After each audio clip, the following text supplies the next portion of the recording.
It's The Log. I'm Charles Purcell. Hey, I've got a recommendation for you. Have you guys discovered what the just happened today? Nice little daily newsletter. Nice little site. It's called What the Just Happened Today. It's curated by a guy named Matt Kaiser. Guy from Seattle, kind of a regular working guy, and he found himself frustrated with the torrent of news, political news especially. That's what mostly this is about. It's politics.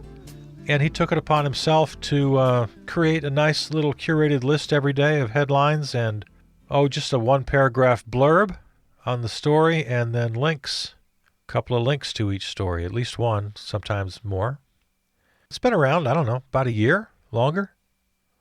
But I just wanted to give you that little recommendation in case you haven't stumbled upon that yet. WhatTheFuckJustHappenedToday.com. So there you go. My earworm today, at least I have different earworms. It's not the same one every day. That's happened to me, where I've had the same earworm for months or years at a time. But at least they're in a nice rotation. Today it's many a tear has to fall, but it's all in the game. Yeah, I've got a few earworms. I don't know, maybe a half a dozen, and they rotate. One will stick around for a day or two or 10, and then another one will pop in. That's not so bad, as long as they keep changing. I'd like to introduce a couple of new earworms. I wish that would happen. This is the same old tired songs that I've known since I was a kid, my mother's songs. My mother was a huge influence on my music because she had a nice record collection and a nice sheet music collection as well. So I'd listen to her records, and I pulled all the music out of the piano bench and tried to play it. And we're going way back with this stuff. So I had an early appreciation for the American Songbook. I'm going to just kind of hop around, try to find some inspiration today. This one has been shared numerous times, and I think it's worth a read right now. A friend of mine was inspired by Operation Legend, this crazy little program that the Orange Menace and Bill Barr have cooked up. Bootlicker Bill was here in Milwaukee a couple days ago, singing the praises of Operation Legend, which is just another excuse to look tough and put more black kids behind bars, make more arrests, and make a big show out of it. It's really despicable. My friend writes, "This is one reason why George Orwell's 1984 is one of my favorite books. Written in 1949, this alcoholic visionary predicted the future. Check out his quote on power." So here it is, George Orwell. "Now I will tell you the answer to my question. It is this. The party seeks power entirely for its own sake. We are not interested in the good of others. We are interested solely in power, pure power. What pure power means you will understand presently. We are different from the oligarchies of the past in that we know what we are doing. All the others, even those who resembled ourselves, were cowards and hypocrites. The German Nazis and the Russian communists came very close to us in their methods, but they never had the courage to recognize their own motives. They pretended, perhaps they even believed, that they had seized power unwillingly and for a limited time, and that just around the corner there lay a paradise where human beings would be free and equal. We are not like that. We know that no one ever seizes power with the intention of relinquishing it. Power is not a means. It is an end. One does not establish a dictatorship in order to safeguard a revolution. One makes the revolution in order to establish the dictatorship. The object of persecution is persecution. The object of torture is torture. The object of power is power. Now you begin to understand me. George Orwell, 1984. Do you have a strong urge to reject that idea? I do. I don't want to believe it. I do not want to believe that. Well, nobody wants to believe it. I guess what I'm really saying is I find it hard to believe it. I can't bring myself to believe it. And yet, we have to entertain the notion that George Orwell was right. There are those who seek power for the sake of power alone. The idea that power is not the means to an end. Power is the end.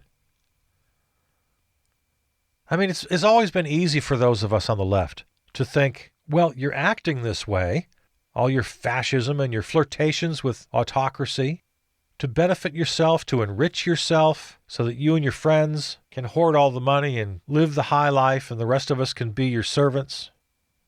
It goes even beyond that, as bad as that is. And isn't that bad enough? The object of persecution is persecution. The object of torture is torture. The object of power is power.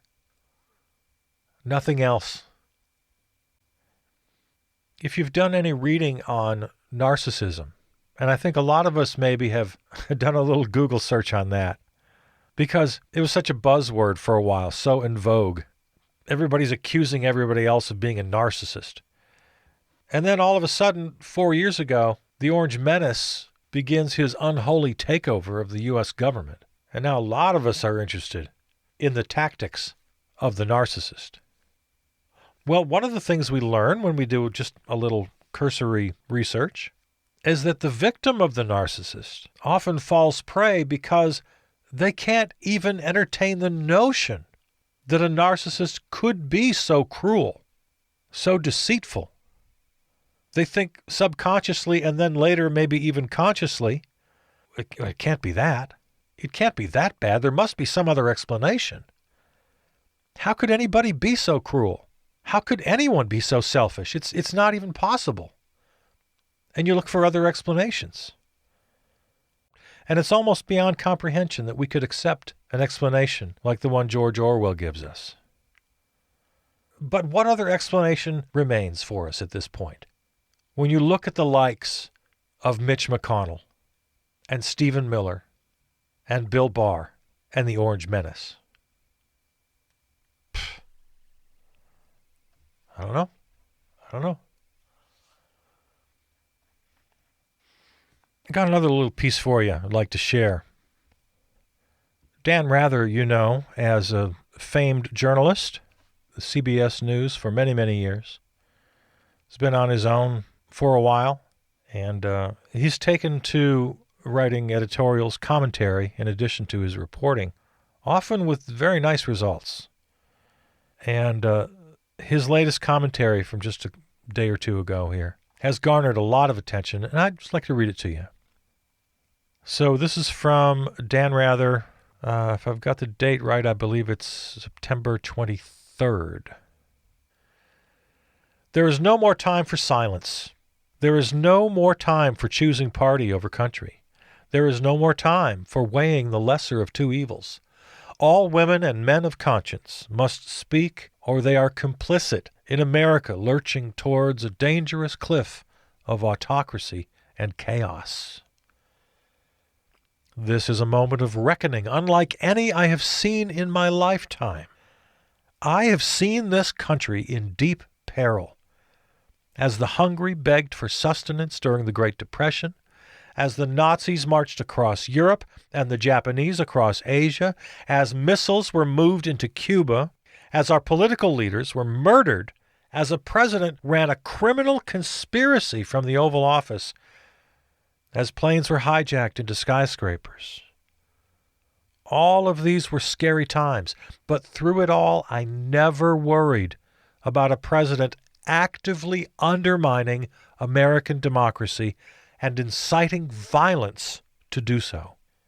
Even Nixon, for all of his criminal activity. What Donald Trump said today are the words of a dictator. To telegraph that he would consider becoming the first president in American history not to accept the peaceful transfer of power is not a throwaway line. It's not a joke. He doesn't joke. It's not a perspective. The words are already seeding a threat of violence and illegitimacy into our electoral process.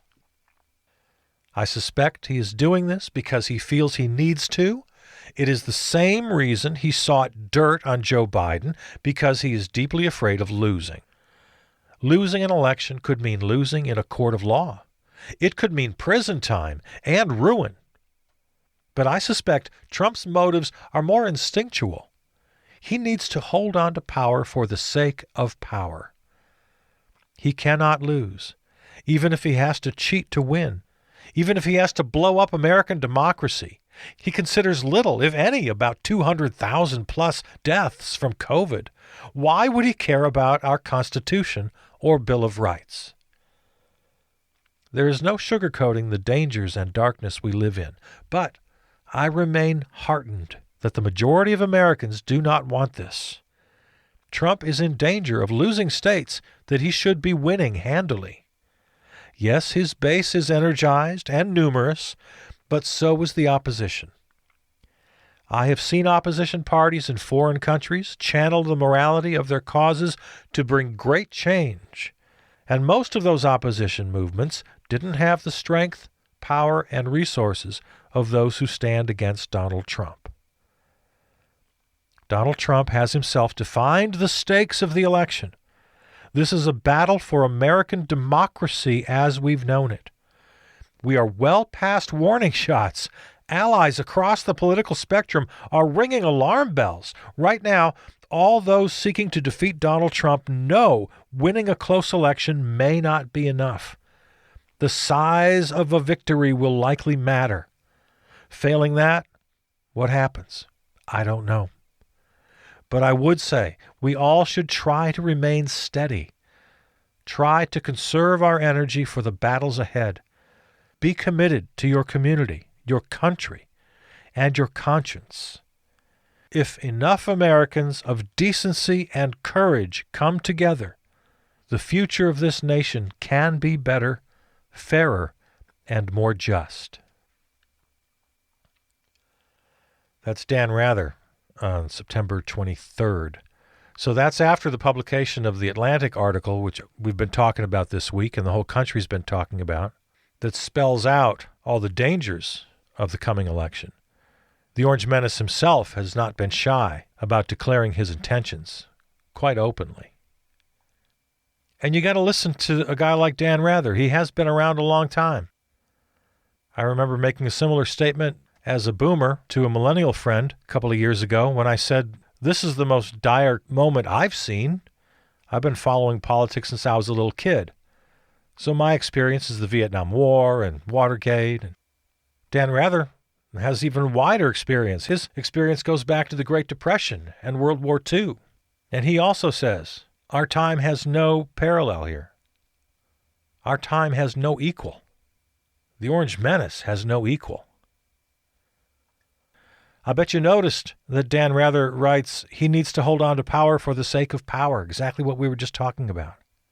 This Orwellian concept that's hard even to understand. It's clear that he has absolutely no feeling for 200,000 plus deaths and another 200,000 to come. It's not name-calling to suggest he's a sociopath. I mean, what other explanation could there be? Another opinion that Dan Rather and I share, I've said many times, the only thing that keeps me going is the knowledge that the good guys outnumber the bad guys. But that's not a permanent situation either, not necessarily. But I believe it's true as we speak. Good people with good intentions, many of whom I disagree with, that's fine. I'm all for diversity in political thought, believe it or not. I have strong opinions, but I do believe in a dynamic political discourse. I do. I also believe that the current state of the right wing does not fall into that welcome category. They need to be banished forever. Their ideas need to be banished forever. The neo-Nazis, the neo-fascists, the deplorables, whatever you want to call them, these ideas have no place, none, in contemporary society, in any political discourse. That doesn't make me intolerant. That doesn't make me an enemy of free speech. No. No. No. We're not letting Hitler into the debate today. We're not letting Goebbels into the debate. I think I can say that without losing my free speech credentials. And Dan Rather closes with something I closed with yesterday, when he says allies across the political spectrum are ringing alarm bells. Exactly right. Right now is the time for a broad coalition. Everyone and anyone who opposes the deplorables, we absolutely have to join together as a coalition right now and work together, arm in arm, in concert. There is plenty of time to have our political battles, as it should be, among conservatives, moderates, liberals, progressives, and radicals. I welcome all comers, but only after we purge ourselves of this menace.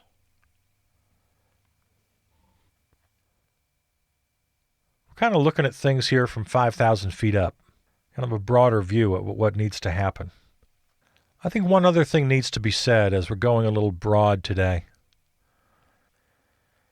And I've been thinking a lot lately about the idea of traditions, institutions, precedent, unwritten rules.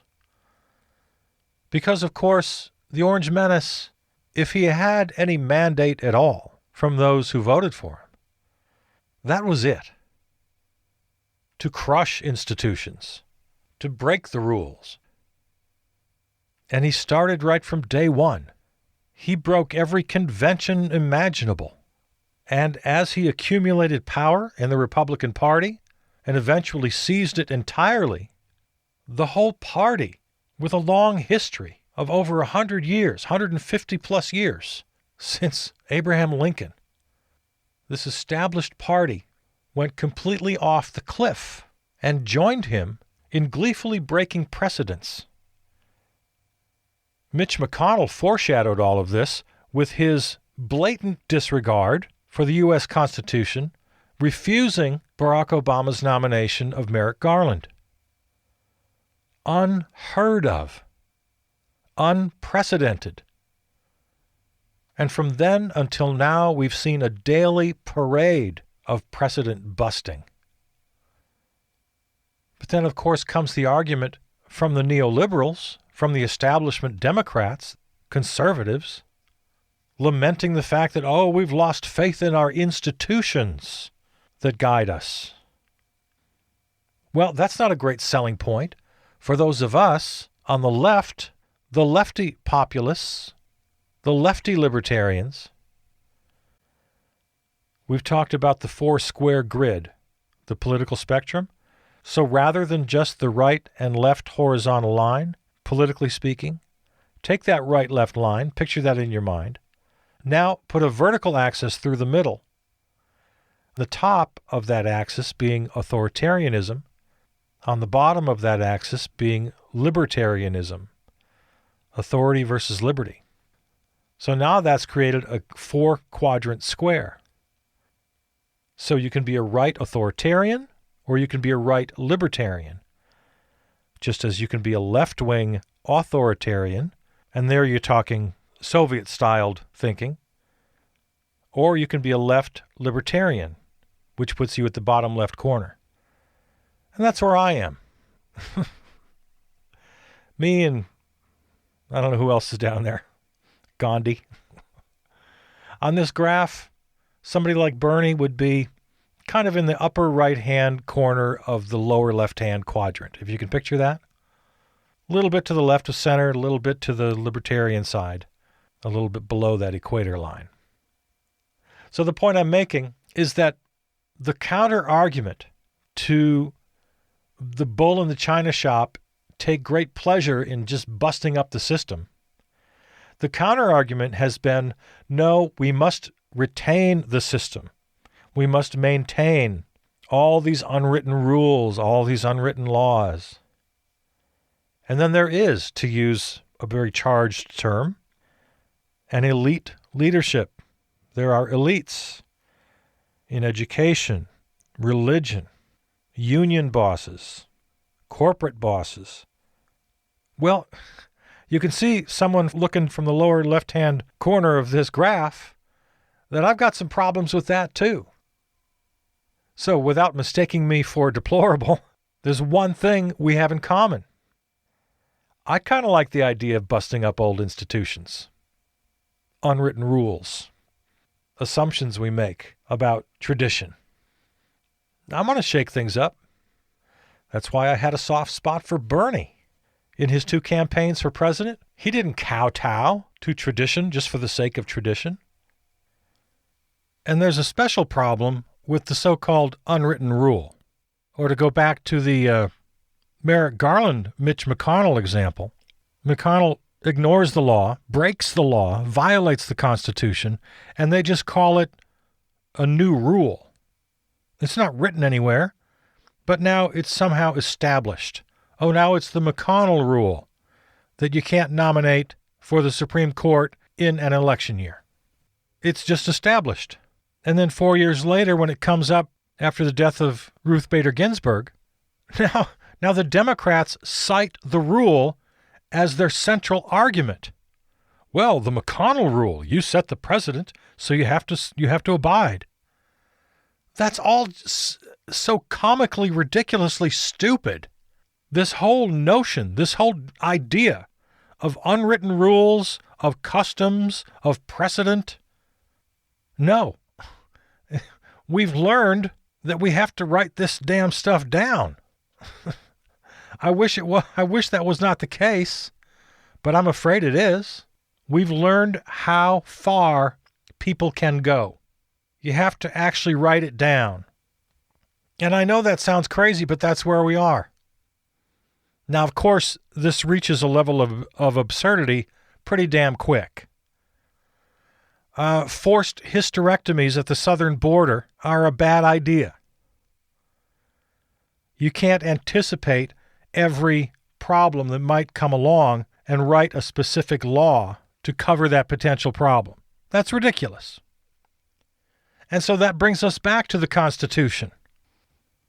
There are 4,543 words in the Constitution, a fraction of any minor bill that might come before Congress. So we've gotten into this very weird thing of trying to do exactly what I was just describing. We've over-lawyered everything. We put every little possible detail into every clause of every bill because we don't trust each other. You have to cover your ass every minute. So let's go back to the Constitution and those 4,543 words. These crazy white supremacist, land-holding, misogynistic human traffickers had one good idea, and that's a Constitution that can stand up over time. And it can stand up over time, but only if we insist on it. And it's not going to stand up through some mythical infrastructure of tradition. Tradition is more akin to nostalgia. Enjoy it, but it can't be a form of government. So we're trying to operate on 2 extremes at once here. On one extreme, it's tradition. On the other extreme, it's 2,000-page congressional bills with minute detail and endless opportunities for money and special interests to infiltrate every single bill and come in under the radar because we got a team of lawyers writing these incomprehensible bills that even if the typical U.S. citizen had time to sit down and read, would not understand. If we try to live on tradition alone, I don't think we make it. If we continue down this path of legalese and manipulation, I don't think we make that either. I think the alternative to both of those treacherous paths is more democracy. If we're going to have shared values, if we're going to have a tradition, let's limit it to that. There's very little we can all agree on, but let's all agree that democracy is a good thing. And so governmental reform, election reform especially, get the money out of all of it, ranked choice voting, things like that. We haven't talked about it, but we should. The idea of a larger Supreme Court, up to 27 members, I've seen proposals for. I know that sounds crazy the first time you hear it, but if you look into it, it's actually a pretty good idea. A more inclusive body of government with more women, more LGBTQ, more racial diversity. Definitely more economic diversity. That's why financial reform has to be high on the list, so it's not an entire body of millionaires and billionaires. Yeah, this fight, this artificial fight between those who want to break everything in the China shop and those who want to maintain time-honored traditions, that's a false dichotomy. We don't need to have that fight. I'm a small d Democrat, and I believe that's the path. Only a real democracy, only a real inclusive democracy, without the oversized influence of money and of elites. It's the only way we get out of this. The only way.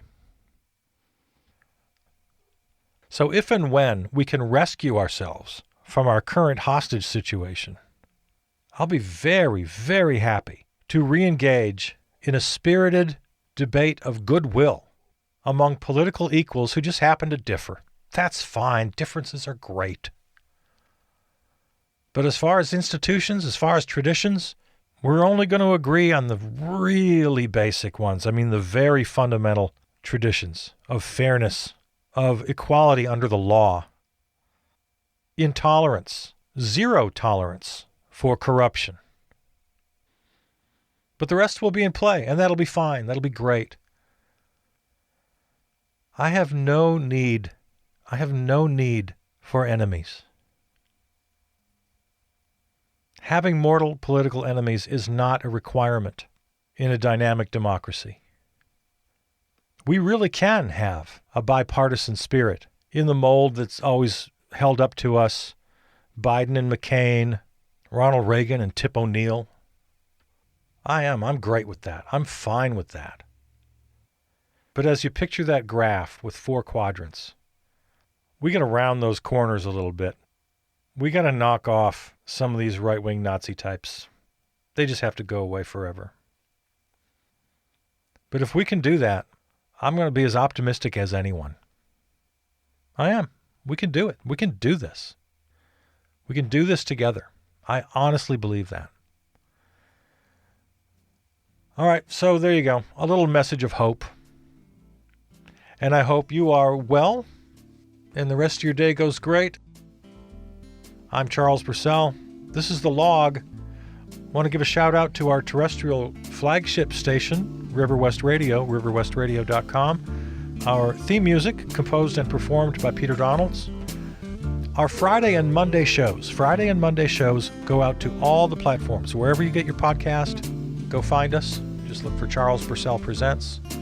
And all the shows, Monday through Friday, you can always find those at charlespurcell.com. All right, see ya.